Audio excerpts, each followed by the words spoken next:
একটু আপনাদেরকে আমি রিকোয়েস্ট করব যে মূল্যবান 2-4 মিনিট আমি কিছু আপনাদের সামনে ফুটো ফুটো ভাষাতে কিছু বলবো। দয়া করে আপনারা একটু হাল্লা গোল্লা করবেন না, একটু একটু মঞ্চে একটু শান্তিভাবে আপনারা থাকেন। আর যারা কার্যকর্তা আমাদের কংগ্রেস এবং জেএমএম এর কার্যকর্তা আমাদের সিপাহীগণ, আপনারা একটু মঞ্চটা যেটা আছে আমাদের কোনো হাল্লা গোল্লা না করে একটু আমি বিশেষ আমি বিরোধী পার্টিকে আমি দুটো কথা আমি বলতে চাই। আপনারা অবশ্যই একটু গল্প না করে অবশ্যই আমার মনোযোগ দিয়ে একটু কথাগুলো শুনবেন। আমাদের একটা আমাদের নারা আছে যে बीजेपी और आलसू पार्टी का एक ही काम, झूठ बोले सुबह शाम, पकड़ जाएगा तो बोलेगा जय श्री राम। यारा देशेर जे भविष्यत आमादेर एखाने आमादेर पाकुड़ खास करे विधानसभाते आमादेर एखाने मुस्लिम समाज आमादेर बेशी आमादेर जेएमएम एवं कांग्रेस सरकार गठबंधने आज के तारीखे आमादेर जे विकास হয়েছে যারা বিরোধী পার্টি যারা আছে ওরা বলছে যে আমাদের বিকাশ হয়নি। তো বিকাশের পরিণামটা কি আমি বিরোধী পার্টিকে খাস করে আমি বলতে চাই যে ওনাকে ঘর চালিয়ে দেবে ওটার নাম বিকাশ ভাই? কোন পার্টি ঘর চালিয়ে দেবে কি? ঘর চালার দায়িত্ব কার? ঘর চালার দায়িত্ব আমাদের সরকারের নয়।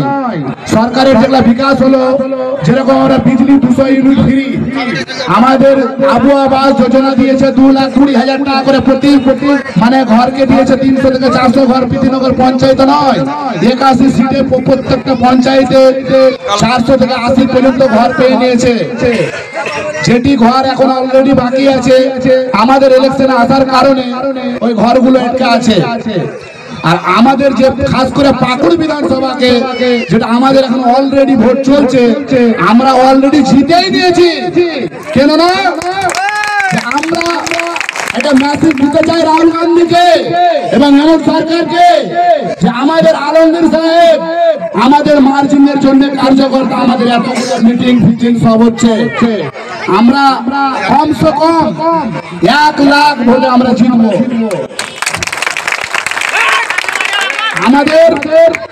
আমাদের যখন বিজেপি ভাজপা সরকার ছিল রঘুনাথ বুকে হাত দিয়ে বলুক তো হিন্দু মুসলমান যে আমাদের পাকুড় বিধানসভাতে কিভাবে আমাদের দাঙ্গা লাগিয়ে পুলিশ টর্চার করতো কি করতো না?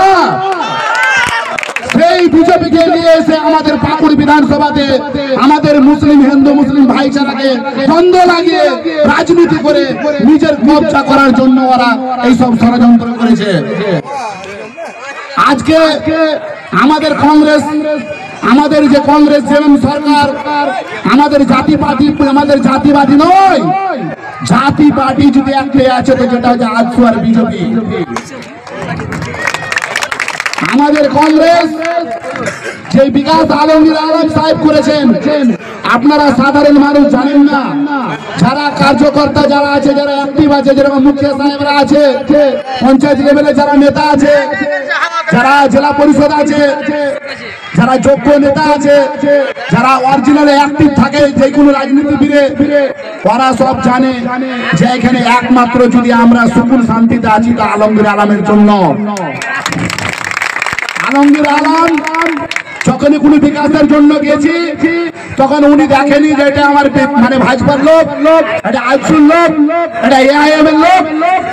আমাদের যখনই গেছে কোনো কাজ করতে তখনই উনি মাথা নিচে করে কাজ করেছে কি করেনি বলেন তো? কাজ করেছে না করেনি বলেন? আজকে আমাদের পঞ্চায়েত থেকে নিয়ে আমাদের 81 সিটের কথা বলতে চাই আমি যে আমাদের জেএমএম এবং কংগ্রেসের সরকার যেটা আমাদের কাজ বিকাশ করেছে। আমাদের এখন পর্যন্ত ঝাড়খণ্ড কোন সরকার এখন পর্যন্ত বিজেপি করতে পারেনি, আগামী তো করতে পারবে না।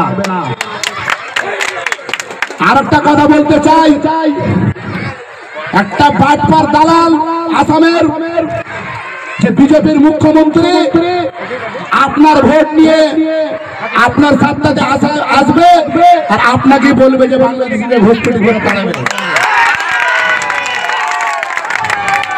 আমি এই কথাটা বলতে চাই এই কারণে, সবাই মিলে আমরা আমাদের গ্রাম পঞ্চায়েত নিমতলা ময়দানে স্বাগত করব। এদিকে যথেষ্ট মুখিয়া সাহেব, এদিকে মঞ্চে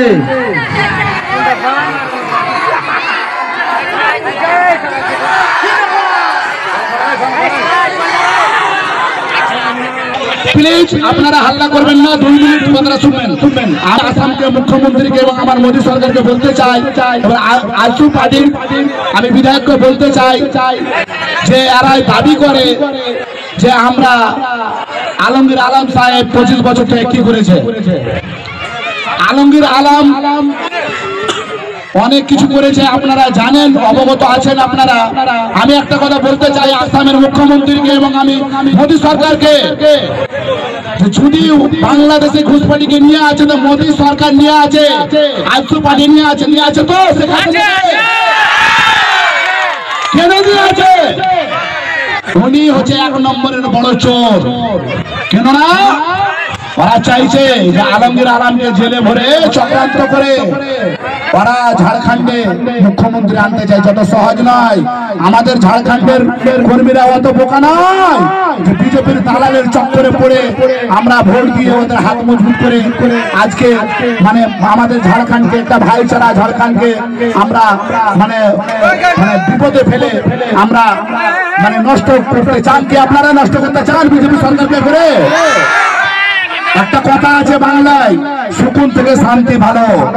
বিজেপি সরকার একটা ভোট আপনাদের নিয়ে পার্লামেন্টে যে গরিব ভাইয়ের ভোট নিয়ে আমাদের ভোট নিয়ে মোদী সরকার সাতটাতে কুর্সিতে বসে আমরা কি বলছে বাংলাদেশে, আরে বাংলাদেশে আমাদের ঝাড়খণ্ডে নাই, বাংলাদেশি খোদ মোদী সাহেব এসেছে তো, তাই জন্য বলছে চোরের মায়ে বড় গলা। কেন? হার কাজে মুদ্রা কিছু না, হিন্দু মুসলিম এর কাজ হচ্ছে লড়া। আপনারাকে রিকোয়েস্ট করবো যে নিশাত আলমকে 20 তারিখে নভেম্বরের মানে সকাল 7টা থেকে বিকেল 5টা পর্যন্ত ভোট হবে, এটা রিকোয়েস্ট করছি। নিশাত আলমের ফিল্ড মাশাআল্লাহ ভালো আছে, আপনারা যোগ্য লোক এবং আমার থেকে জ্ঞানী অনেক বেশি। আপনারাকে রিকোয়েস্ট করবো যে 20 তারিখ নভেম্বরে নিশাত আলমকে ভারী ভোট দিয়ে জয়যুক্ত করবেন। এই বলে আমি বক্তব্য ইতি করলাম। আসসালামু আলাইকুম, আল্লাহ আপনাদেরকে ভালো রাখুন।